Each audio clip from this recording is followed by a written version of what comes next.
देखिए, जहाँ तक फैज़ हमीद साहब को सज़ा का तल्लक है तो मैं समझता हूँ कि जो उन्होंने किया उसकी उनको सज़ा मिली है। कोई इसमें किसी को अभाम नहीं है कि उन्होंने अपनी सरकारी हैसियत का बेदरेग इस्तेमाल किया। इंडिया के साथ मिल के उनके संदूर ऑपरेशन 2 का हिस्सा बन के जो है उनके ख़िलाफ़ कोई ऐसी गुफ्तगू की जाए या ऐसा बयानिया बनाया जाए जो उनको जो है वो यानी नुकसान पहुंचाने और डैमेज करने के मुतरादिफ हो, या आवाम और फ़ौज के दरमियान कोई खलीज पैदा करने या कोई नफ़रत उभारने के लिए जो है वो इस्तेमाल किया जाए। हालिया दहशतगर्दी भारत के ऑपरेशन संदूर का पार्ट 2 है। दहशतगर्दी अफगानिस्तान से हो या कहीं और से, इसका मास्टरमाइंड भारत है। वज़ीर आज़म के मशीर मौलाना सनाउल्लाह की इंडिया न्यूज़ से खुसूसी गुफ्तगू। कहा फैज़ हमीद अपने किए की सजा भुगत रहे हैं। वो आर्मी चीफ बनना चाहते थे, ना बनने पर गुमराहकुन मुहिम चलाई। 9 मई हमलों के डायरेक्टर भी फैज़ हमीद ही थे। PTI ने भारत के साथ मिलकर पाकिस्तान मुखालिफ बयानिया अपनाया। DG ISPR ने भी PTI की इन्हीं हरकतों की वजह से सख्त मौक़िफ़ अपनाया। अवाम और पाक फ़ौज के दरमियान खलीज पैदा करने की क़तई इजाज़त नहीं दी जाएगी।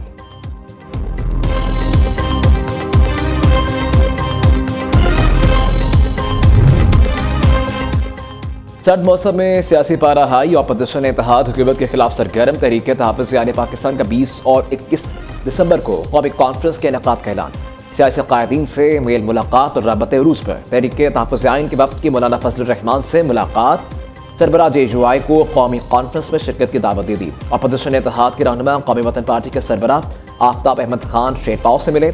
आफ्ताब अहमद खान ने नायब अमीर जमात इस्लामी लियाकत बलोच से भी मुलाकात की। लियाकत बलोच ने हाफिज नईमुर रहमान को पैगाम पहुँचाने की यकीन दहानी करवाई। असद कैसर ने कहा कि इंतखाबी निज़ाम और सियासी जमातों को आज़ादी महदूद कर दी गई है। ज़रूरत है तमाम स्टेक होल्डर्स मिलकर मुल्क की मसाइल का हल निकालें।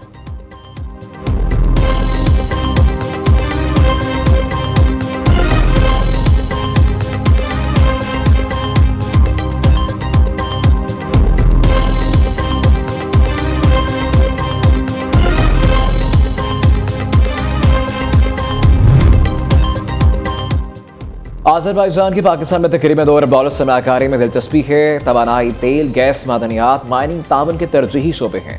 पाकिस्तान ने इमदाद नहीं, तिजारत, सरमायाकारी पर मबनी फाइनेंसिंग मॉडल अपनाने का फैसला किया। वज़ीर ख़ज़ाना मोहम्मद औरंगज़ेब का आज़रबाईजान के 2 मुख्तलिफ खबर रसा अदारों को इंटरव्यू। कहा पाकिस्तान हर बरकिस में शमूलियत की ख्वाहिश है, मुस्बत और तामीरी किरदार चाहता है। रूस के साथ तवानाई, मादनियात, सनती ताउन और स्टील प्लांट पर बातचीत जारी है।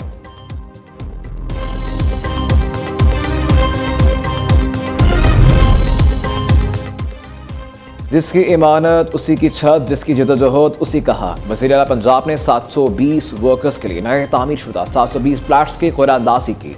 वसूल के 480 लाहौर के वर्कर्स के लिए 240 फ्लैट्स मुख्तस। वज़ीर आला मरीम नवाज ने फ़ोन करके कामयाब अफराद को मुबारकबाद भी दी।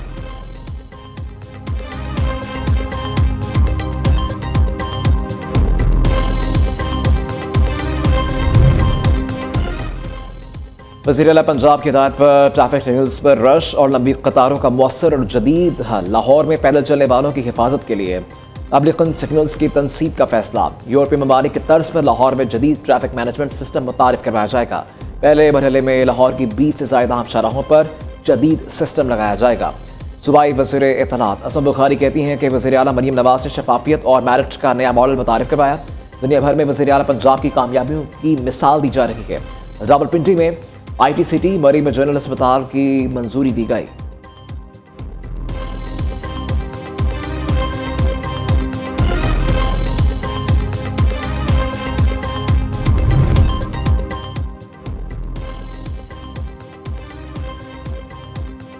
सोलह सार्फिन के लिए बुरी खबर। वफाकी हुकूमत का नेट मीटरिंग प्रोजेक्ट खत्म करने का हतमी फैसला। नेट मीटरिंग की बजाय नेट बिलिंग फार्मूला नाफिजुल अमल करने का प्लान तैयार। नेपरा ने नेट मीटरिंग प्रोजेक्ट के खात्मे के लिए वर्किंग शुरू कर दी है। सोलर सिस्टम से एक्सपोर्ट होने वाले यूनिट्स पर 27 रुपये यूनिट रेट लगाया जाएगा। बैरून मुल्क मुलाजमत के लिए जाने वालों को ऑफ रोड करने पर वज़ीर आज़म का एक्शन। शहबाज शरीफ ने वफाकी वज़ीर सालिक हुसैन को सरबराही में कमेटी तश्कील दे दी। 14 रुकनी कमेटी 3 हफ्तों में अपनी रिपोर्ट वज़ीर आज़म को भिजवाएगी।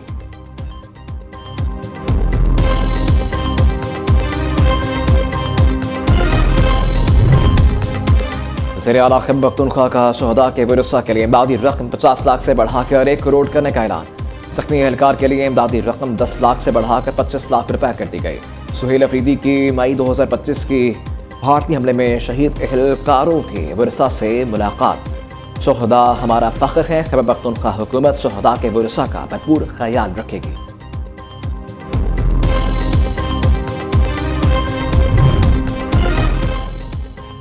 सिंध काबीना ने गंदम रिलीज पॉलिसी पर नजरसानी की मंजूरी दे दी। 100 किलो बोरी गंदम की कीमत 8,000 रुपए मुकर्रर। पब्लिक बसें खरीदने के लिए भी 964 मिलियन रुपए के फंड्स मंजूर। अवामी आगाही के लिए दस्तावेजी फिल्में बनाने के लिए 1 अरब रुपए की मंजूरी भी दी गई। वज़ीर आला सिंध मुराद अली शाह का कहना है कि सरकारी गंदम फौरी तौर पर आटा मिल्स, चक्कियों और ताजरों को फराहम की जाएगी।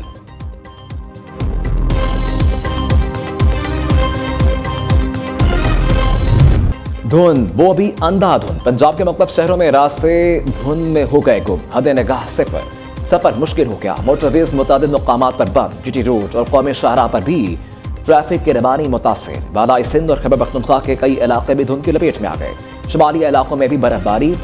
हर शहर ने सफेद चादर ओढ़ ली। साबिक वज़ीर आला पंजाब और पीपल्स पार्टी के रहनुमा मियां मंजूर अहमद भट्टू 86 साल की उम्र में इंतकाल कर गए। मियां मंजूर अहमद भट्टू का ताल्लुक देपालपुर के इलाके बसाबे वाला से था। सियासी और समाजी हलकों का गहरे रंजो गम का इजहार। नमाज जनाजा आज दोपहर 2 बजे देपालपुर में अदा की जाएगी।